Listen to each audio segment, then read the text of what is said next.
India के सफ़र कैसा रहा, कौन कौन से मैन ऑफ द मैच बने उनके, क्या वो भी एक कंप्लीट टीम यूनिट की तरह खेल रहे हैं?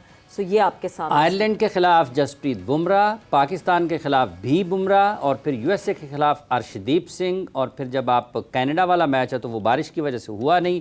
अफ़गानिस्तान के खिलाफ सूर्या कुमार यादव और बांग्लादेश के खिलाफ Hardik Pandya man of the match थे। ऑस्ट्रेलिया के खिलाफ जब इंडिया खेल रहा था तो Rohit Sharma man of the match का अवार्ड हासिल करने में कामयाब रहे, और जब ये इंग्लैंड के खिलाफ सेमीफाइनल खेल रहे थे तो वहाँ पर अक्षर पटेल जो हैं वो मैन ऑफ द मैच का अवार्ड हासिल करने में कामयाब रहे। तो फिर वही बात, 8 मैचेस जिसमें एक जो है वो रेन इफेक्टेड था and 6 man of the match जो आपको दिखते हैं। Suhail, how do you read this? देखिए, इसमें भी आपको Jasprit Bumrah stand out, considering कि उनको न्यूयॉर्क की जो कंडीशन मिली, फास्ट बॉलिंग को ज़्यादा सपोर्ट कर रही थी, वहाँ पे फास्ट बॉलर्स ने डोमिनेट किया। फिर जब वो आए कैरेबियन में तो वहाँ आप देखते हैं कि उनकी बैटिंग के ऊपर शुरू में कंसर्न था। रोहित की फॉर्म पे Virat hasn't perform yet, but वो रोहित ने भी एक मैन ऑफ द मैच दिया। और आई थिंक कि पिछले 2-3 मैचेस में रोहित का जो स्टार्ट लेना था, जिस तरीके से वो डोमिनेंस दिखाते हैं, उसकी वजह से बहुत चीज़ें आसान हो जाती हैं नीचे वालों के लिए। तो आपको मिडल ऑर्डर भी नज़र आ रहा है, Surya Kumar Yadav is been in good form, Hardik Pandya जो कि उनके लेट मिडल ऑर्डर वाले हैं, फिनिशर का रोल है, उन्होंने भी एक मैच जितवाया हुआ है। And then goes to the spinner, वो आप देखें अक्षर पटेल, जिस तरीके से नोबडी वाज, मतलब उनको इतना स्ट्रांगली कोई नोट नहीं करता है, हाई रेट नहीं करता है। Exactly. पहले आप कुलदीप की तरफ जाते हैं, then you talk about Jadeja, तो फिर इनकी बारी आती है। तो इतने बड़े मैच में अक्षर पटेल का ही stood up and he took major wicket, जो मैं कहूँगा ना कि पावर प्ले में आके उन्होंने असल डैमेज उन्होंने डाली थी अगेंस्ट इंग्लैंड। तो आई थिंक कि अगर आप इंडियन पर्सपेक्टिव से भी देखेंगे तो they been performing as a unit. थोड़ा सा वही विराट कोहली की फॉर्म और रोहित की पहले फॉर्म का कंसर्न था, वो लेटर ऑन पे सॉर्ट आउट हो गया। और विराट कोहली के ऊपर नज़रें होंगी सबकी। लास्ट मैच में भी वसीम भाई ने भी बात की कि वो बड़े मैचेस में हमेशा परफॉर्म करते हैं। लास्ट सेमीफाइनल में तो ही अगेन फेल्ड, अब एक रह गया है। मैं वही कि वो सेमीफाइनल भी वो उसको अपॉर्चुनिटी को अवेल नहीं कर सके, बट अगेन बड़े प्लेयर हैं और बहुत रन्स हैं उनके पीछे, मतलब there is no doubt, there is no question on his ability.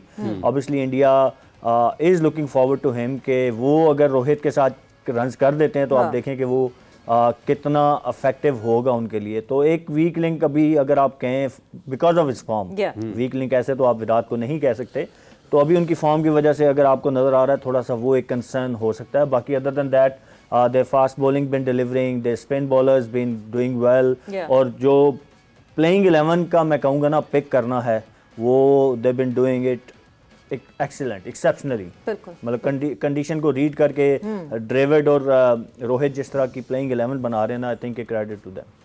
ये जो अक्षर पटेल का बहुत ज़्यादा वायरल होना है, तो आप कह सकते हैं कि वीकेस्ट लिंक जो हमें नजर आ रहा है वो विराट कोहली की टीम। मुझे वायरल होने का एक्चुअली शौक नहीं है, मुझे वायरल होने का शौक नहीं। वैसे वीकेस्ट लिंक की बात करें तो शिवम दुबे इज वन जो कि वो एक क्वेश्चन मार्क बिल्कुल अभी है उनके पास के वो, और नहीं समझ आई उनकी नहीं समझ आई। बिकॉज ऑफ दैट वो उनको आप देखें कि पिछले मैच में मैं उनको वायरल होने से बचा रही हूँ। जडेजा और अक्षर पटेल है। नहीं, देखिए सुहेल, एक प्लेयर ऐसा होता है ना कि जो मतलब सम टाइम अगर आप थोड़ा सा वो है, आप दोनों जरा सुने, सुपरस्टिशियस भी तो हो सकते हैं ना लोग, बहुत सी चीजों पे होते हैं। हाँ, यस यस, ये दूर की कड़ी लेके आए प्लेयर जो है ना, इसके होते हुए मैच नहीं हारते रिगार्डलेस ऑफ हिज परफॉर्मेंस। तो उस थ्योरी के ऊपर भी डूबे होके ये टीम में हम जीत गए, यही फाइनल में लेके आए हमें, तो उस थ्योरी पे भी आप ना थोड़ा सुपरस्टिशियस हो के भाई इसको हमने खिलाना, क्योंकि इस लाइनअप में फिट इन होते हुए मतलब वो नजर नहीं आते हैं रिगार्डलेस ऑफ परफॉर्मेंस। जिस तरीके से खेल भी रहे हैं ना वो लगता है कि यार नहीं, it doesn't belong to you know on this level, इस बैटिंग लाइनअप के अंदर। मतलब दुबे रन्स करें या ना करें, लकी चार्म है, इसलिए लकी चार्म जो है वो साथ चल रहा है, क्योंकि इस वक्त ऐसा ही लगता है कि India will not change their 11 at all. वक्त ब्रेक का हुआ है, ब्रेक पर जा रहे, ब्रेक से वापस आएंगे, कॉन्वर्सेशन को आगे बढ़ाएंगे। जोर का जोड़ में आपको एक मतलब फिर खुश आमदीद कह रहे हैं, और बात हम कर रहे थे आज खेले जाने वाले फाइनल के हवाले से। आपको मुख्तलिफ रंग नज़र आते हैं जब आप किसी भी बैनुल-अक़वामी मुकाबलों में जब आप देखते हैं, तो मुख्तलिफ रंगों के मुख्तलिफ जो नस्लें हैं, मुख्तलिफ जो लोगों के अंदाज़ हैं, मुख्तलिफ जो तहज़ीबें हैं, मुख्तलिफ जो सकाफ़तें हैं, वो आपको एक ही जगह पर नज़र आती हैं। अगर आप किसी भी आलमी मुकाबले की बात करते हैं, अगर आप ओलंपिक्स की बात करते हैं, तो वहाँ पर भी आपको ऐसी सूरत हाल नज़र आती है। और चूँकि आज क्रिकेट वर्ल्ड कप का 2024 का फ़ाइनल खेला जा रहा है, तो दुनिया के मुख्तलिफ मुल्कों से आपको लोग वहाँ पर नज़र आएंगे। कोई आपको जीन्स पहने हुए नज़र आएगा, किसी ने आपको कोई आपको साड़ी पहने हुए भी नज़र आ सकता है, कोई आपको सलवार कमीज पहने हुए भी नज़र आ सकता है। दो लोग हमारे पास साड़ी के रंग नजर आ रहे हैं। आज हमने इतने जबरदस्त कलर पहने हैं। हाय हाय हाय हाय हाय, क्या बात है, क्या रंग सुहेल साहब। नहीं, मेरा तो फेवरेट है जी आज ये वाला कलर तो हाँ मजा आ गया। ये वैसे आपने कहाँ से लिए हैं? इतनी अच्छी आपकी कलेक्शन है, ये कहाँ से लेते हैं आप? मुझे बताएं तो सही, पता तो चले। देखिए लाला के होते हुए देखें हमारे ये चीज़ें सॉर्टेड थी कि पूरे शोज़ के दौरान जो हमने कपड़े पहने हैं और माशाल्लाह कलर कम्बिनेशन भी अगर आप देखते हैं तो ज़बरदस्त माशाल्लाह क्वालिटी क्वालिटी है। हाँ, सुहेल इतनी जल्दी कन्विंस होते नहीं है क्वालिटी के ऊपर, इज वेरी आज तो कॉन्शियस, मैं लेकिन आज बार बार एक ही बात कह रहे हैं जी, क्वालिटी क्वालिटी।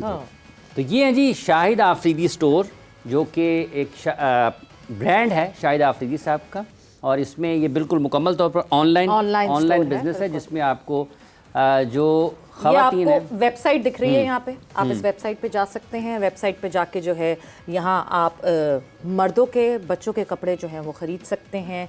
एंड इन कपड़ों के साथ साथ ख़रीदने के साथ साथ जो इसका प्रॉफिट है, इस वेबसाइट से जो अर्निंग होगी उसका जो प्रॉफिट है वो जाएगा शाहिद आफरीदी फाउंडेशन में। So dress well and do charity. हाँ बिल्कुल, दो चीज़ें कर सकते हैं। तो आपको जैसा कि अभी यहाँ पर वसीम साहब ने और शायद बताया भी है सुहेल साहब ने कि बहुत अच्छे हैं, मायारी हैं, आप इसको ट्राई करें और अपनी ज़िंदगी को अच्छे तरीके से और अच्छे रंगों के साथ, अच्छे कपड़ों के साथ गुजारें। शायद से बात करते हैं कि हाफिज़ साहब को भी ज़रा हाँ थोड़े से ना लेके आते हैं ब्रांड। नहीं, ये मैंने उन्हीं से बनवाया है। अच्छा, ये अलग से उनको कहा था एक ज़रा ख़ास तौर पे फाइनल के लिए कर दें और उस टूर्नामेंट के लिए, उन्होंने क्या कर दी खास तौर पे अलग से फाइनल पे। बट यस, जहाँ बात हो रही है क्वालिटी की और जहाँ बात हो रही है कि किस तरह क्या, coming back to the question, Bridgetown में क्योंकि ये मुकाबला होना है फाइनल का, तो क्वालिटी ऑफ द पिच किस तरह की पिच होगी? कुछ हमारे पास फुटेजेस आई हैं, कुछ पिक्चर्स हैं जो कि पिच के हवाले से, जहाँ पे मार्कराम ने भी देखी वो पिच, और जो है ऑब्वियसली रोहित शर्मा तो टीम इंडिया खेल चुकी है पहले ब्रिज टाउन। कैसी होती है वहाँ की पिच? देखिए सवेरा, नॉर्मली ब्रिज टाउन की पिच ऐसी है जहाँ पे फास्ट बॉलर्स को थोड़ा सा बाउंस मिलता है, वेरी अनलाइक बाकी कैरेबियन की पिचेस होती। ये भी ड्राई है, इसके ऊपर ये नहीं कोई घास होता है या कोई बहुत ज़्यादा लैटरल मूवमेंट होती है। वो कभी कभार अगर आपको मॉइस्चर उसमें मिल जाए तो लैटरल मूवमेंट फास्ट बॉलर्स को मिलती है, बट बाउंस फॉर श्योर मिलता है वहाँ पे। और इसीलिए आपने देखा होगा कि जितने मैचेस हुए हैं वहाँ पे फास्ट बॉलर्स को बाउंस ज़रूर मिलता है। एज सच आपको स्पिन बहुत ज़्यादा, जितना हमने अभी लास्ट सेमीफाइनल जो इंडिया और इंग्लैंड का था वहाँ पे जो हमने देखा, वो शायद आपको देखने को ना मिले। यहाँ पे इतना ज़्यादा स्पिन नहीं होता, बट डे टाइम पे वही टिपिकल कैरेबियन पिच आपको लो। बट बैटिंग विकेट ये वैसे तो देखने से दूर से लग रही है, बट ये ऐसी धोखा है ये मतलब? हाँ जी, आपको लगता है कि ये बहुत ज़्यादा रन ऑफर करेगी, बट नॉर्मली यहाँ पे अब देखें, अब मैं फिर वही बात रिपीट करूंगा कि यहाँ बैठ के आपको असेस उस तरीके से आप नहीं कर सकते। आप हिस्ट्री जो होती है उस ग्राउंड की, वेन्यू की, पिच की, आप उसके हिसाब से बात करते हैं। अभी करंट क्या है वो तो वहाँ पे दोनों टीमें मौजूद हैं, हो सकता है बीच में थोड़ा मॉइस्चर हो, थोड़ी सपोर्ट फास्ट बॉलर्स को मिले, बट नॉर्मली यहाँ पे हाई स्कोरिंग डे टाइम पे हाई स्कोरिंग मैचेस नहीं होते।